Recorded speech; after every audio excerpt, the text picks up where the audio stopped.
One evening, Esther was sitting at the staircase crying with her eyes swollen. She had gone to her mother again, hoping and praying that this time she would listen to her, but it ended like all other times. "Mom, can I talk to you?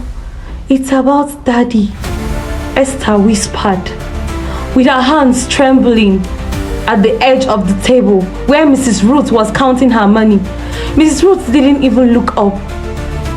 "What is it now, Esther? Why are you always complaining?" Esther's heart pounded in her chest. "It's about what Daddy does when you are not at home."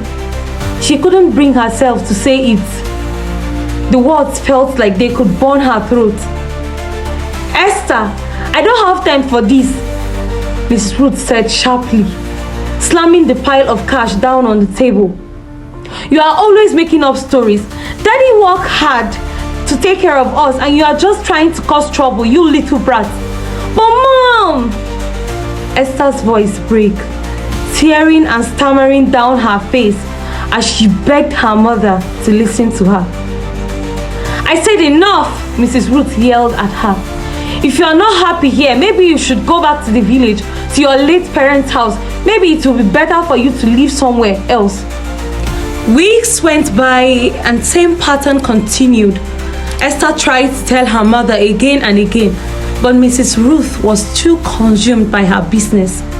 She always dismissed Esther's cries for help, calling her dramatic or too sensitive every time Esther tried to speak up.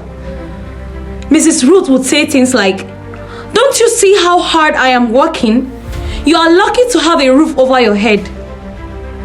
Esther stopped making up stories. Esther gave up after a while and stopped trying to talk to her mother. She stopped hoping that anyone could save her. She retreated into herself, becoming quieter in her laughter, fading into silence. One day, Mrs. Ruth finally caught a glimpse of the truth. She returned home early from her shop, something she never did.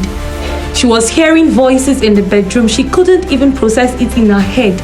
Neither could she believe what was going on. Reaching Esther's room, she found Mr. Samuel, her husband, in Esther's room, doing the very thing Esther has always tried to tell her about. She met her husband, Mr. Samuel, having intimacy with her 7-year-old daughter. Mrs. Ruth's world crumbled in an instant. She screamed, pushing Mr. Samuel away and carrying Esther in her arms. For the first time, she realized what her daughter has been trying to tell her all along. Mrs. Ruth immediately called the authorities and Mr. Samuel was taken away. In his defense, he said Mrs. Ruth was not always available for him. Mrs. Ruth was always busy with her business and he needed company and companion. Can you imagine?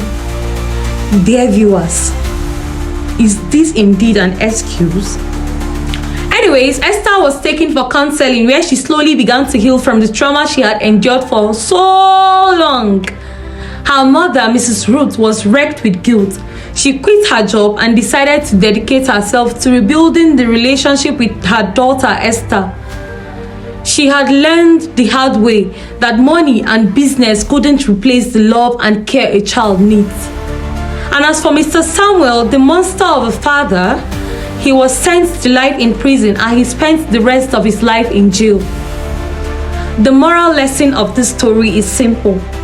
Always listen to those who come to you in their pain, especially children.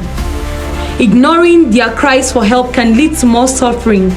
You can never tell what they have in mind to say to you, and no amount of money or success is worth losing the ones you love. Thank you so much for listening to this story. I hope you learned a lesson to be a good parent and to be a listening parent, not a mother like Mrs. Ruth and a father like Mr. Samuel. Please kindly click on the subscribe button to turn on notifications so that when I get to post small stories like this, you will be the first to get them. And if you are a returning subscriber, thank you so much for listening to my story. I really appreciate your support. And if you can still hear my voice, it means you watched the story to the very end. You are the real MVP. Thank you so much. I do not take your support for granted. See you you in my next video. Bye bye. Peace be unto you.